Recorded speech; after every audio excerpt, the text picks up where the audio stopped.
ಆಚಿ ಮಸಾಲ. ಎಂತ ಅಡಿಗೆಯ ರುಚಿಯಾಗೋ ರಹಸ್ಯವು 20 ರೂಪಾಯಿ. ಕಾವೇರಿ ವನ್ಯಧಾಮದಲ್ಲಿ ಎನ್ಕೌಂಟರ್ನಲ್ಲಿ ಮೃತಪಟ್ಟ 3 ಅಂತ್ಯಕ್ರಿಯೆ ಇವತ್ತು ನೆರವೇರ್ತಾ ಇರುವಂಥದ್ದು. ಈ ಒಂದು ಅಂತ್ಯಕ್ರಿಯೆಯನ್ನು ಉಸ್ತುವಾರಿಯನ್ನು ತೋಮಿಯರ್ಪಾಳ್ಯ ಚರ್ಚ್ನ ಫಾದರ್ ಆದಂಥ ಕೆ ಚಾರ್ಲ್ಸ್ ಅವರು ವಹಿಸ್ಕೊಂಡಿರುವಂಥದ್ದು. ಈಗ ಚಾರ್ಲ್ಸ್ ಅವರು ನಮ್ಮ ಜೊತೆ ಇದ್ದಾರೆ, ಅವ್ರನ್ನೇ ಮಾತಾಡಿಸ್ತಾ ಹೋಗ್ತೇನೆ. ಅಂತ್ಯಕ್ರಿಯೆ ಪ್ರಕ್ರಿಯೆ ಹೇಗಿರುತ್ತೆ, ಯಾವೆಲ್ಲ ವಿಧಿವಿಧಾನಗಳಿರುತ್ತೆ, ಮತ್ತು ಎಷ್ಟು ಗಂಟೆಗೆ ಇಲ್ಲಿ ಮೃತದೇಹ ತರಲಾಗುತ್ತೆ? ಖಂಡಿತ. ಈಗ 3 ಜನರದ್ದು ಪಾರ್ಥಿವ ಶರೀರ ಅವರವರ ಕುಟುಂಬದಲ್ಲಿ ಇಟ್ಟಿದ್ದಾರೆ ಜನರ ದರ್ಶನಕ್ಕಾಗಿ. ಅದಾದಮೇಲೆ ಇವತ್ತು ಬೆಳಿಗ್ಗೆ 11 ಗಂಟೆಯಷ್ಟರಲ್ಲಿ ಕುಮಾರ್ ಅವರದು, ಪೀಟರ್ ಅವರದು, ಅಂತೋಣಿ ಸ್ವಾಮಿ ಅವರದು 3 ಜನರದ್ದು ಪಾರ್ಥಿವ ಶರೀರವನ್ನು ತೋಮೇಪಳಂ ಚರ್ಚಿಗೆ ತರಲಿದ್ದಾರೆ ಮೆರವಣಿಗೆಯಾಗಿ.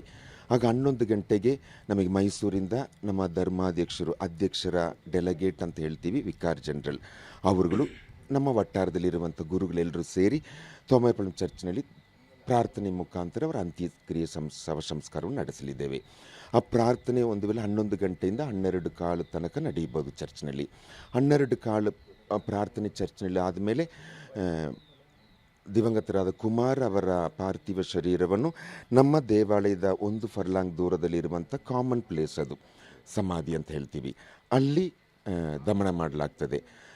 ಪೀಟರ್ ಅವರದು ಮತ್ತು ಅಂತೋಣಿ ಸ್ವಾಮಿ ಅವರದ್ದು, ಅವ್ರ ಕುಟುಂಬಸ್ಥರದ್ದು ಇಲ್ಲಿಂದ ಒಂದು 2 ಕಿಲೋಮೀಟರ್ ದೂರದಲ್ಲಿರುವ ಮರಿಯಮಂಗಳಂದಲ್ಲಿ ಅಲ್ಲಿರುವಂಥ ನಮ್ಮ ಚರ್ಚಿಗೆ ಸಂಬಂಧಪಟ್ಟ ಸೇರಿದಂಥ ಸಮಾಧಿಯಲ್ಲಿ ಅಲ್ಲಿ ದಮನ ಮಾಡಿ ಅಂತ್ಯಕ್ರಿಯೆಯನ್ನು ನಡೆಸಲಾಗ್ತದೆ. ಅಂತ್ಯಕ್ರಿಯೆ ಯಾವ ಥರ ಇರುತ್ತೆ, ವಿಧಿವಿಧಾನಗಳು ಏನಿರುತ್ತೆ? ಈಗ ಅಂತ್ಯಕ್ರಿಯೆ, ಈಗ ಮೊದಲು ನಾವು ಗುರುಗಳು ಅವ್ರ ಮನೆಗೆ ಹೋಗಿ ಭೇಟಿ ಮಾಡಿ ಅಲ್ಲಿ ಒಂದು 3-4 ನಿಮಿಷದ ಪ್ರಾರ್ಥನೆಯನ್ನು, ಅಗಲಿದವರ ಆತ್ಮಶಾಂತಿಗಾಗಿ ಪ್ರಾರ್ಥನೆ, ಆಗಲಿ ನೋವಿನಲ್ಲಿರುವ ಕುಟುಂಬದವರಿಗೊಂದು ಪ್ರಾರ್ಥನೆ ನಡೆಸಲಿದ್ದೇವೆ ನಾವು. ಅದಾದಮೇಲೆ ಚರ್ಚಿನಲ್ಲಿ ನಮ್ಮದು ಪ್ರಾರ್ಥನೆ ಅಂತ ಹೇಳುವುದು ಬಲಿ ಪೂಜೆ, ಹೋಲಿ ಮಾಸ್ ಅಂತ ಹೇಳ್ತೀವಿ ನಾವು. ಆ ಪ್ರಾರ್ಥನೆಯಲ್ಲಿ ತುಂಬ ಅತ್ಯುತ್ತಮವಾದಂಥ ಎಲ್ಲ ವರದಾನಗಳನ್ನು ಪಡ್ಕೊಳ್ಳುವಂಥ ಪ್ರಾರ್ಥನೆ, ಅದನ್ನು ಹೋಲಿ ಮಾಸ್ ಅಂತ ಹೇಳ್ತೀವಿ, ದಿವ್ಯ ಬಲಿ ಪೂಜೆ ಅಂತ ಹೇಳ್ತೀವಿ. ಅದು ಕಂಪ್ಲೀಟ್ ಅದರಲ್ಲಿ ಪ್ರಾರ್ಥನೆ ರೂಪದಲ್ಲೇ ಇರ್ತದೆ. ನಾವು ಅಂತ್ಯಕ್ರಿಯೆ ಸ್ಥಳದಲ್ಲಿ ಏನೆಲ್ಲ ಇರುತ್ತೆ ಪೂಜೆ? ಅಂತ್ಯಕ್ರಿಯೆ ಸ್ಥಳದಲ್ಲಿ ಪಾರ್ಥಿವ ಶರೀರಗಳನ್ನು ತಗೊಂಡೋಗಿ ಗುಂಡಿ ತೋಡಿರ್ತಾರೆ, ಅದರ ಪಕ್ಕದಲ್ಲಿ ಪಾರ್ಥಿವ ಶರೀರವನ್ನು ಇಡಲಾಗ್ತದೆ ಕಾಫಿನ್ ಬಾಕ್ಸ್ನಲ್ಲಿ. ಗುರುಗಳು ಮೊದಲು ಆ ಸಮಾಧಿ ಗುಂಡಿಯನ್ನು ಪ್ರಾರ್ಥನೆ ಮುಖಾಂತರ ಬ್ಲೆಸ್ ಮಾಡ್ತಾರೆ, ಆಶೀರ್ವದಿಸ್ತಾರೆ.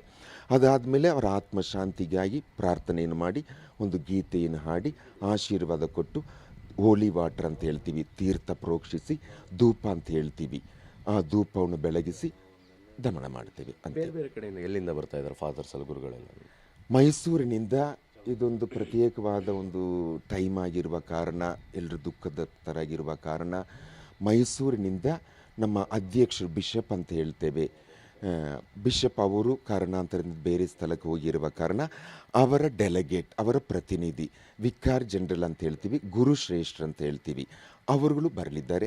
ಅವರುಗಳು ನಾಯಕತ್ವದಲ್ಲೇ ಅವರು ಶ್ರೇಷ್ಠ ಗುರುಶ್ರೇಷ್ಠರಾಗಿ ಅವರ ಜೊತೆಯಲ್ಲಿ ಈ ವಟ್ಟಾರದಲ್ಲಿ ಇರುವಂಥ ವಲಯ ಅಂತ ಹೇಳ್ತೀವಿ ಗುರುಗಳು ಬರಬಹುದು ಸೇರಿ. ಇವಿಷ್ಟು ತೋಮಿಯರ್ಪಾಳ್ಯ ಚರ್ಚ್ನ ಫಾದರ್ ಆದಂಥ ಕೆ ಚಾರ್ಲ್ಸ್ ಅವರ ಕೊಟ್ಟಂಥ ಮಾಹಿತಿಗಳಾಗಿರುವಂಥದ್ದು. ಕ್ಯಾಮ್ರಾ ಪರ್ಸನ್ ಗುರುರಾಜ್ ಜೊತೆ ದಿಲೀಪ್ ಚೌಡರಿ, TV9 ಚಾಮರಾಜನಗರ.